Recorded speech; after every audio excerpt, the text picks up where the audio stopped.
time to think about joining Mystic, right? Two of the people that we talked about just a little bit earlier, undefeated people playing. We have a 13Gioppy37 versus the person I cannot pronounce. I'm just going to call him Cal.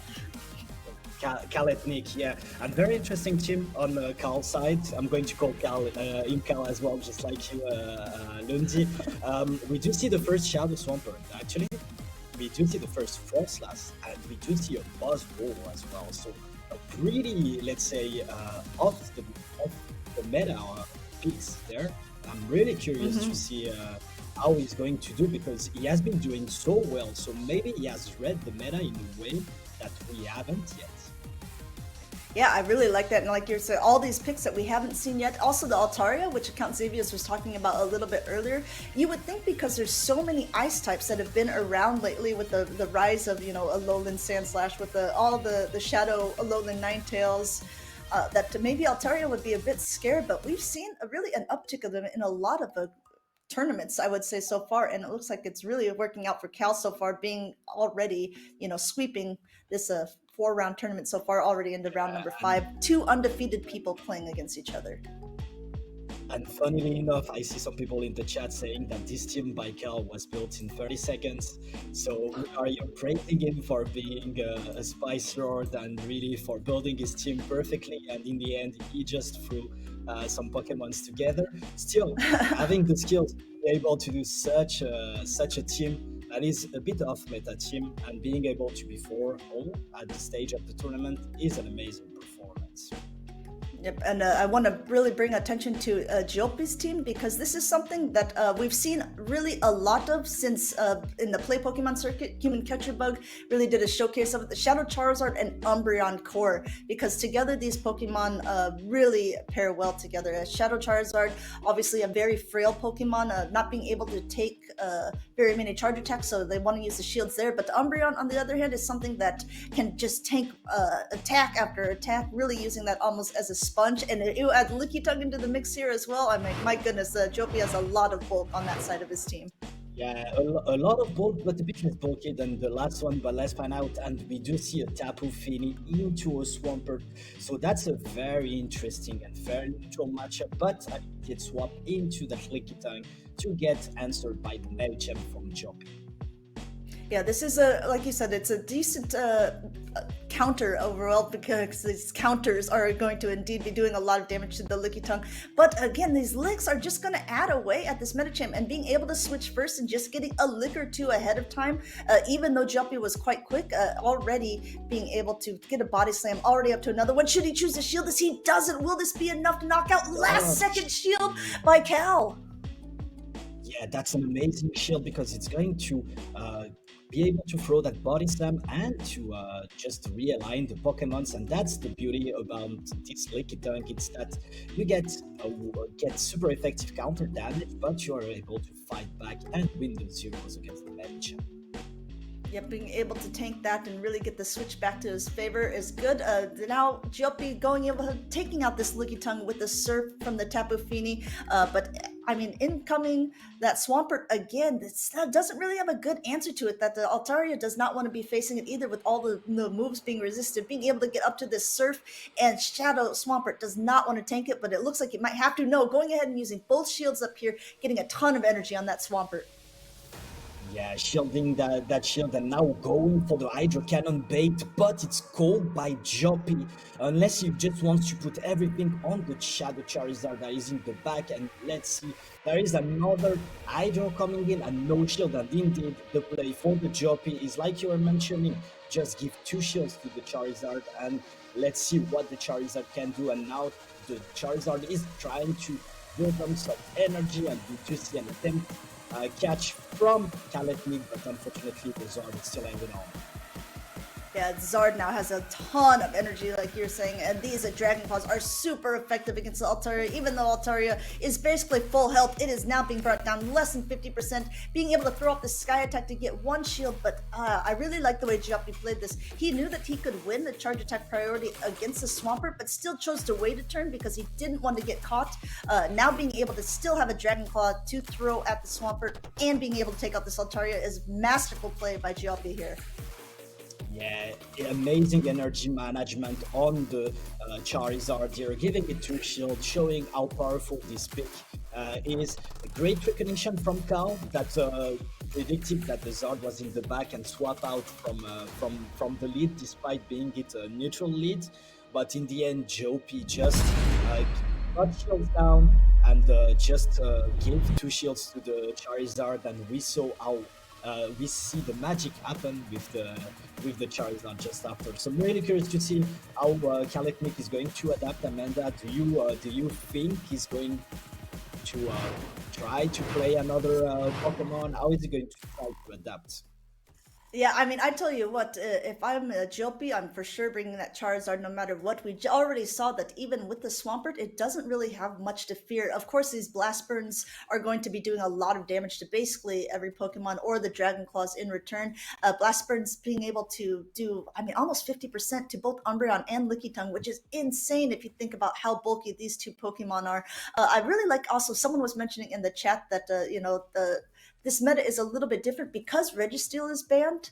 A lot of these bulky Pokemon really have more time to shine, right? We're about to jump into the next matchup here. We'll see if the bulky Pokemon are in it. We have a one on the side of Cal here with the Lickitung still in, but Altaria says, "Okay, I found the target that I wanted here. Here is that Medicham being able to probably tank this first Ice Punch and be able to throw that threatening Sky Yeah, attack." exactly. And it's going to be interesting to see if Jopi is going to swap out. Usually, Medicham user likes to Ice Punch and Dip. They are staying in, and Kaletnik, I do really like this play. Going straight for the Moonblast, but Jopi instantly clicks on the shield. Yeah, I mean, the Moonblast definitely would have been enough to knock it out, while the Sky Attack wouldn't have been quite. Counting Jumpy doing a wonderful job here. It's Dragon Breath pressure, just bringing that Medicham super low, but Ice Punch will be enough to knock out this Dragon of the Sky. And Cal chooses to let it go down. We'll have to see what his answer is, because now this Medicham, though it's low health, still has a lot of energy left on it, and it's just punching away at this Swampert.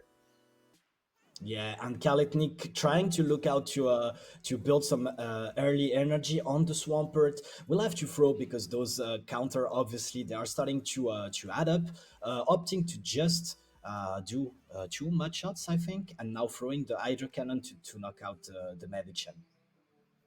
Yep, going ahead, and you have to remember he's a little bit ahead on energy here, although Umbreon is again very bulky. We have that core that I was talking about, the Umbreon and Charizard together. Umbreon knowing that it can tank anything, nothing is going to one-shot this Pokemon, doing this adorable little foot up in the air, but still, dang, from a Shadow Swampert, over 50%, and in comes the Lickitung to an Umbreon, which is not a switch that you would normally see. Yes, but that Lickitung is just going to be used as a soak damage. Kaletnik at this stage know that there was the Charizard in the back and needed to keep the Swampert to have a shot. And we do see a shield here instantly on the Charizard that is going to try to build a ton of energy in there because Charizard must and should be once again the key to victory for Jopi. And this is a bit of a baiting game here, up to Blastburn energy, but throwing that Dragon Claw. Now he's going to be ahead and be able to get to this other Blastburn before the Body Slam. No, the Body Slam coming through No. here. Will it be enough to take out? This is going to be crucial. Oh, it doesn't knock out, and the Charizard is going to reach with 1 HP and the Dream that Blast Burn that is going to knock out that Lickitung. We know how bulky Lickitung is, but it just gets obliterated by the Blast Burn. Yeah, and now we have to wonder, will the foul play be enough to knock out the Swampert, or will the last resort, which it has reached at this point, the last resort coming through? Shadow Swampert again, 20% more damage already, not the bulkiest of Pokemon, and down It goes, looks doesn't like knock surviving on out. 1 HP. 1 HP, And but now, this can Hydro this Cannon guy might not be enough. Let's have to see for sure, Spleen. can he knock out? No, it doesn't. And the Umbreon hangs out with 1 HP to take out this win and to secure another win for We Jopi. What a game. My goodness, we talk about IVs don't matter until they do. Look at that, the Charizard hanging on by just a thread there, and that Umbreon being able to hang on by just a thread as well. That was one of the closest matchups. Cal making that absolutely as close as possible, recognizing win conditions, and unfortunately for him, just not being able to quite pull it off at the end. The execution was there, but the Pokemon just too thick. Yeah, exactly. You are exactly pointing out that Umbreon, and we have seen that a lot since the start of the stream. How many wins got just by that Umbreon with snorting down with 1 HP or just surviving enough to throw a charge move, of surviving enough to just take it out. So really, really interesting to see how Umbreon is so far doing a ton of job. Yeah, I mean, these were really good matches overall. I mean, Cal is reading Gioppy, right? He knows what is going to be played. He just has to find the correct combination of putting it together to eke out these wins as well. Shadow Charizard, though, really putting on a showcase against the team here. Gioppy winning, but it looks like we're going to go ahead and jump into game three because every point matters in these decisive rounds. If only three people are going ahead to the championships, we want to make sure that every player has the fighting chance. And speaking of fighting, we have that Medicham against the Lickitung up to this Psychic here, but not before the Lickitung lets that Body Slam go through. Yeah, exactly. First body slam going through, as we mentioned earlier, that Lickitung is able to win that zero shield, especially since the Medicham is not carrying a fighting charge move, and Joppy opting to go for the Psychic. Will Kalechnik shield this time? No, it doesn't put out a protected shield. Doesn't put out the shield, is still surviving enough to be able to throw the body slams. And again, if this doesn't knock it out, it's going to be counter versus lick to see who will take the next one down. Looks like it is enough. In comes that Shadow Charizard. So dangerous, getting 3, 4 wing attacks beforehand, almost up to a Dragon Claw. But now we have the bulk on Kalethnik's side here with the Umbreon coming in. Yeah, but still, you don't want to take those blast burn. But if there is someone, Pokemon in this team that you want to see the Charizard, that's the Umbreon. But look how much damage does that blast burn did to that Umbreon, and we do see the players now going into the Tapu for Joppy and Swampert for Kaletnik. Yeah, being able to reach the surf right beforehand. Wonderful counting by Joppy, forcing Calaf to use one of the shields here. He's up to an Earthquake. Will he go for the heavy hitting move, or is he going to go for the Hydro Cannon bait? He's going to go for the Hydro Cannon bait. And Joppy still has 2 shields left. It looks like he might just let this go. No, choosing to shield it up the last second there. Yeah, last second Shigin Hydro, and now he's going to the Joppy is going to reach another surf. And will we see a shield from Kaletnik? Yes, we do see a shield. And now there is the big question, Amanda. Is he going to go for another bait or going for that EQ nuke? I like this play. It looks like he's going for that EQ. It is not being shielded by Joppy here. But the real question is, will he be able to get to another Hydro Cannon? He does have a move stored on that Umbreon. Not quite able to reach it. Is able to reach it. My goodness, Joppy trying to go for that That's wing attack down. This could prove costly. Yeah, that's crucial. There is no more protected shield into play, but there is a blast burn on the Charizard, and that should be enough, Amanda, to knock out the Umbreon. Yeah, the Umbreon we had talked about is tanky, but not tanky enough to take 2 blast burns from a Shadow Charizard. Joppy with a very decisive 3-0 victory. So